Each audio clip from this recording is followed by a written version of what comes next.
Thank you very much, and welcome to the Academy. Today, I want us to review the case, which is the public domain, and that is the case of Honorable John Waluke and two others, where the case that has led the MP to be taken to jail. And this review is based on a judgment that was already also in the public domain.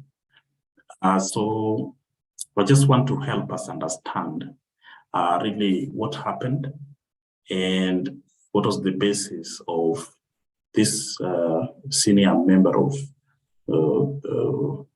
parliament or senior citizen of this country being taken to jail. And the judgment that I want to review was passed or read on 6th October 2022, that is this year. And it was based on an appeal, that this directors, John Waluke, Grace Wahungu, and the company that they own was charged in 2020. I mean, was sentenced in 2020 by a lower court, and then they went to High Court. And so the High Court also considered this issue and gave their judgment. And from the judgment, as we are going to see, the High Court agreed with the lower court and affirmed or confirmed those charges, as we are going to see. And so I want to give us a breakdown, a background of this case, and then I will be able to show you the sections of the case live on the screen, I mean, from the judgment, so that we may be able to learn together. So this case is an old one. It started in this manner. In the year 2004, there was scarcity of maize in the country, necessitating the National Cereals and Produce Board to send out a tender for importation of a total of 180,000 metric tons of maize. Okay, and so that alone, I want us to understand that, yes, 180,000 metric tons of maize, and I'm going to help you understand that. Then the appellant, the one now that is appealing, that is the company that is owned by Waluke and Grace Wahungu, was among the 5 companies which were awarded the tenders and which entered into contracts with the National Cereals and Produce Board, and that specifically the contract between National Cereals and Produce Board and the third appellant here, that is the company that the 2 directors own, was for the supply of 40,000 metric tons of maize. Now, I want us to understand that. I want to just help us understand that. Now, 180,000 metric tons, if you convert that into kilograms, I want to assume 1 metric ton is equivalent to 1,000 kilograms. And so that would give you 180 million kilograms of maize. And if you convert them into 90 kg bags, that is 2 million bags of maize. Now, that is not so many. I mean, it is something we are familiar with, or somehow we have had, because recently in the country we were talking of, the government importing about 10 million bags of maize. I think it was much talked about at the beginning of this new administration. And so that time, probably because of the population in the country and probably agriculture was doing well, there was need to import, but import up to 2 million bags. So the cost per bag at that time, I would just give a rough figure of maybe 3,000 per bag. And 3,000 per bag, it means then the National Cereals and Produce Board required 6 billion Kenya shillings to be able to do that importation, and so that the country's scarcity would be sorted. And we have seen from that that judgment, I mean, that is what the prosecution was presenting, that five companies were awarded the contract to supply. So if the 5 companies were awarded the tenders and they finally entered into contract, I'm emphasizing that because that would be the basis of some other, some other steps that they were taken, as we are going to see.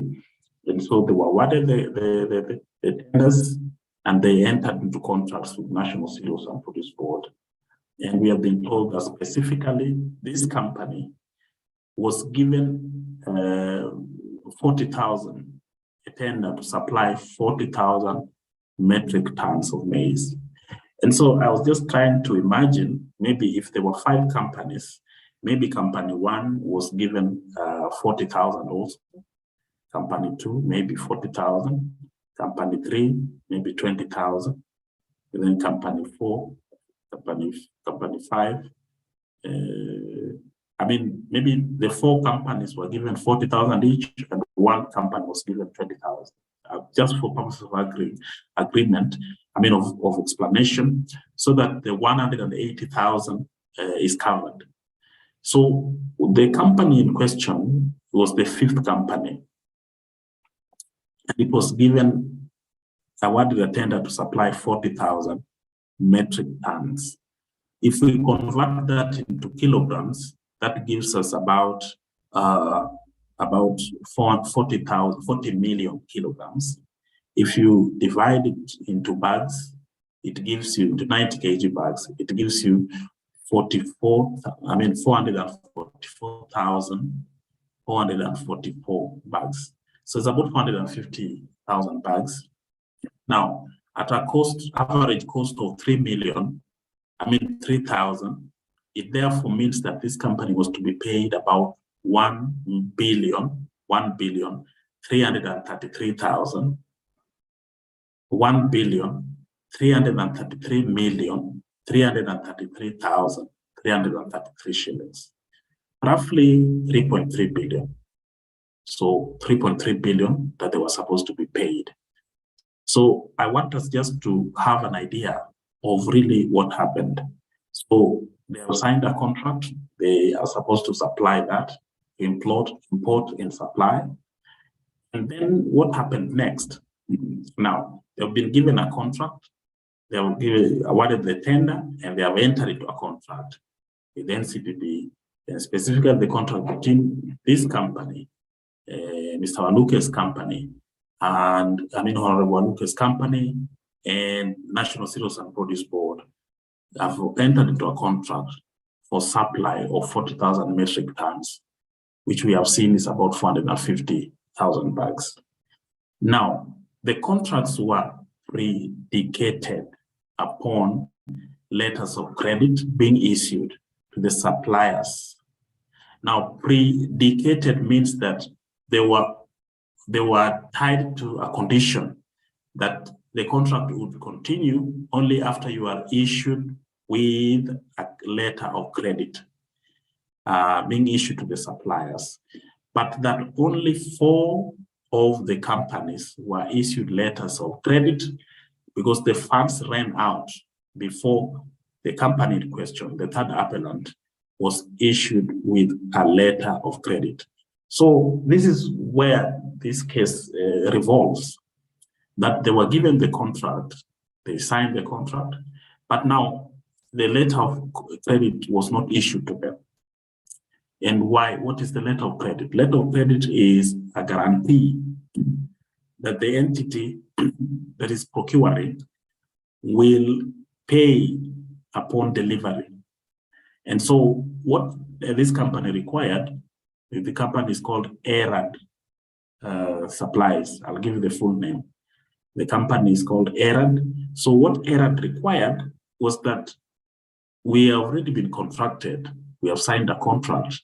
Now, for us to continue, give us the letter of credit so that we can use our money, but be sure that when we finally deliver, you will pay us.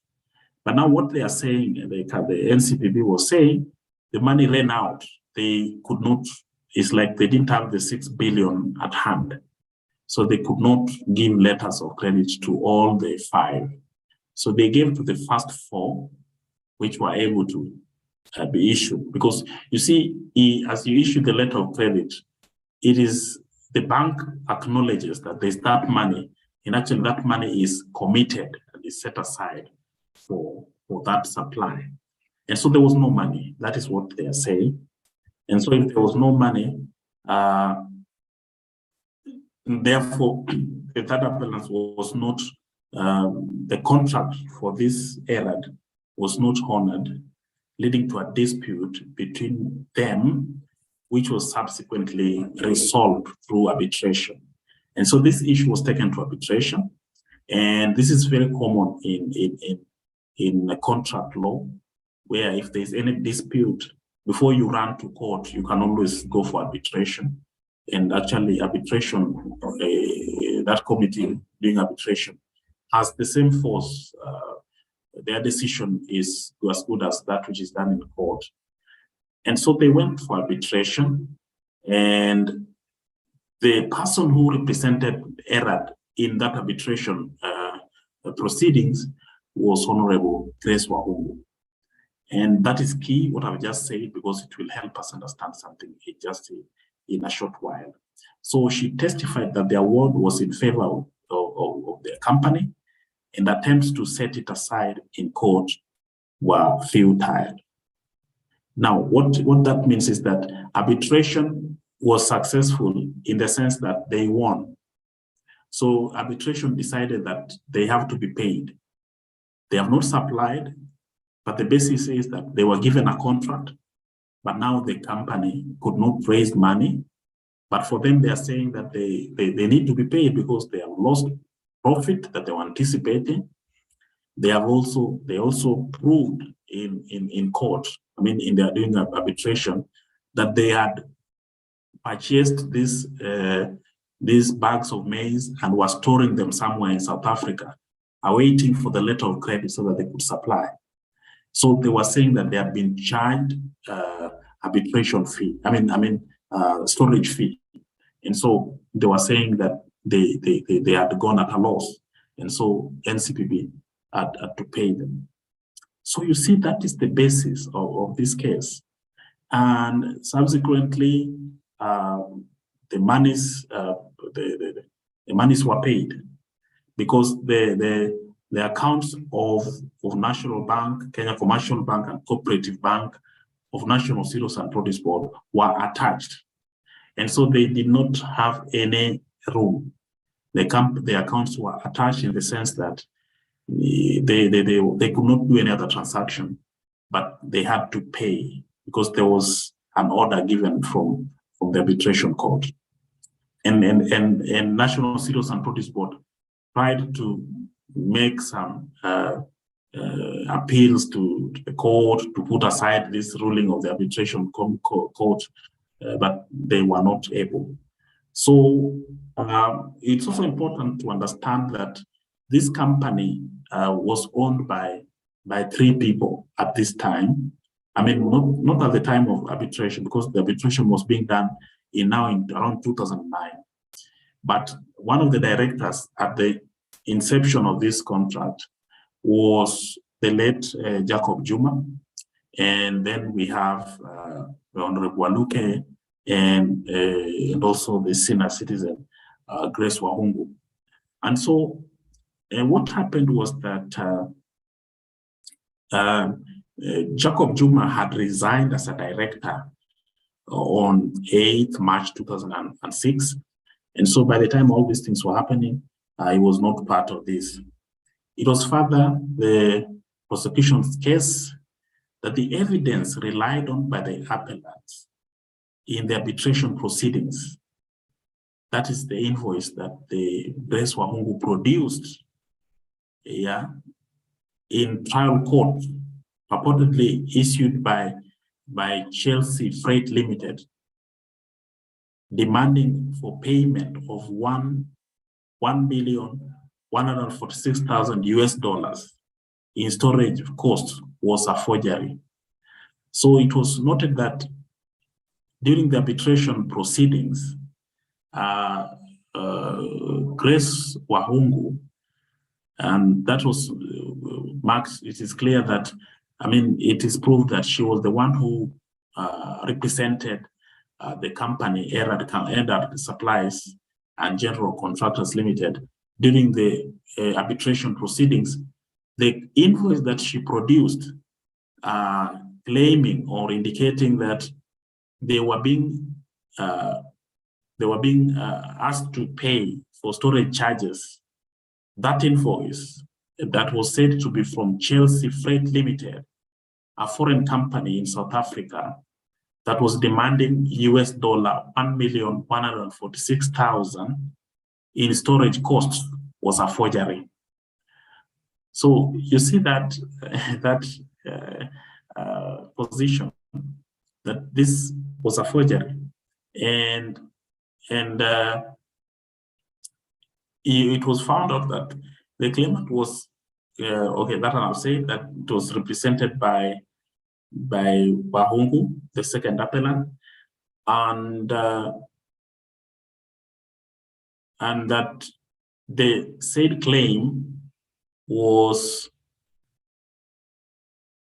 that thereafter the Erad Supplies was awarded $3,106,000 US, and this was awarded by the arbitration court, and the basis was that they had lost $1,960,000 for loss of profit, and second limb was $1,146,000 as storage charges, and cost of suit and interest at the rate of 12%.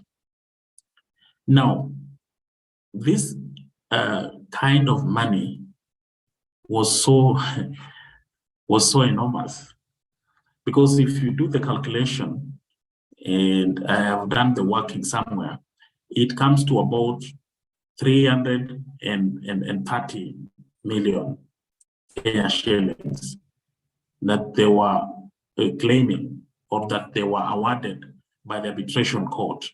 And then we find that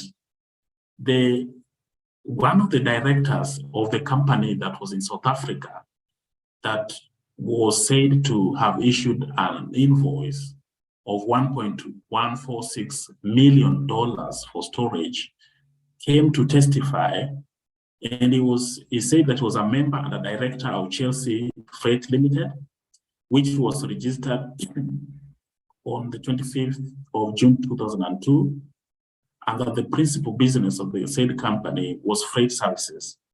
The company was based in Durban, South Africa, and he added that the other directors of the company were Alfred, and their names are there. He was the solely responsible for the company's accounts, and that neither the company nor its members or directors have had any dealings with the first, second, and third appellants, that is Honorable Waluke, Grace Wahungu, and the company itself, Erad Supplies, concerning storage of maize or any other business. He's saying that they have never dealt with these people, with the Honorable Waluke, and the other two, the director and the company. And so, according to him, that invoice, which was dated 22nd January 2005, of US $1,146,000, was not issued by Chelsea Freight Limited or any of its directors. That the invoice had numerous discrepancies as proof of the fact it was a false document, that did not originate from Chelsea Freight. And so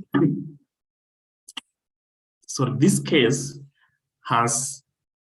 is standing on this basis because they did not claim to have delivered the goods, but they alleged that they had stored them in South Africa and that they were being stored by Chelsea Freight Limited, and that this company had given them a demand invoice of $1,146,000.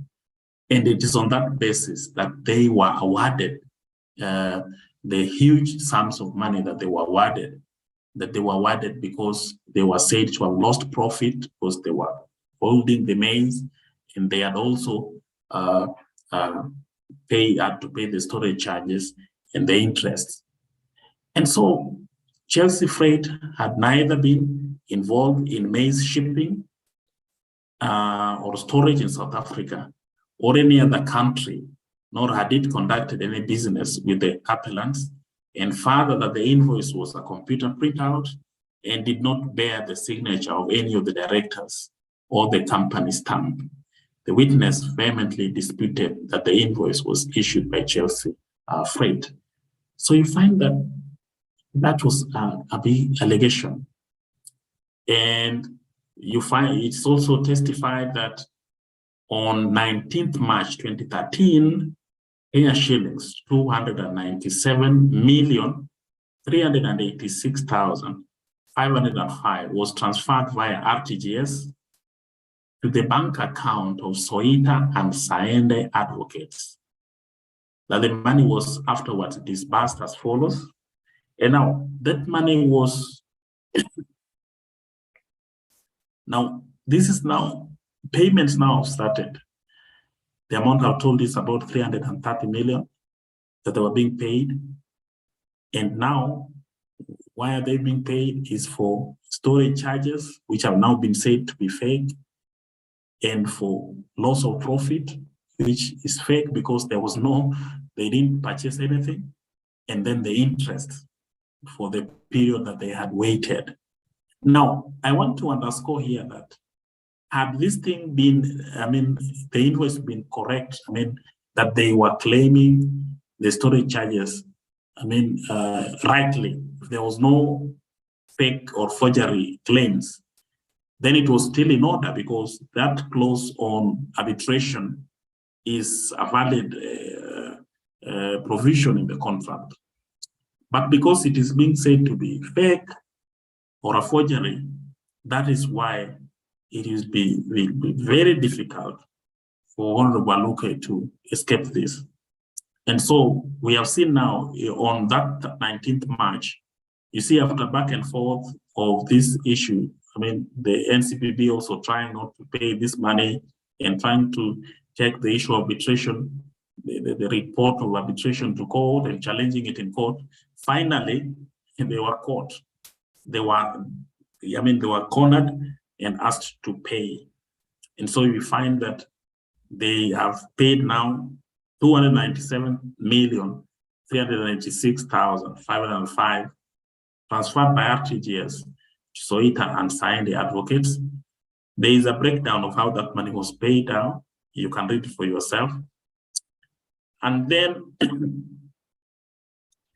the investigating officer, the name is there, in the case testified that he sought mutual legal assistance from the Republic of South Africa to verify the particulars of Chelsea Freight and his involvement in the supply of maize to the third appellant, that is to Erad Supplies, that he recorded statements from 2 out of the 3 directors of the company who denied having ever dealt with the third appellant.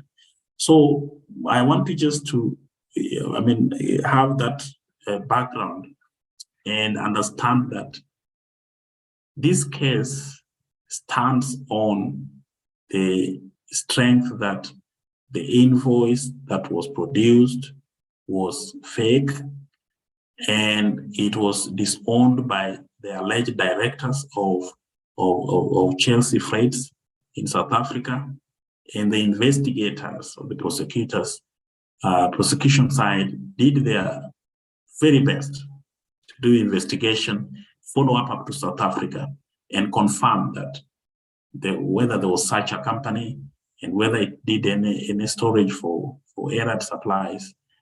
And probably arbitration didn't do much because they should have also done a bit of due diligence.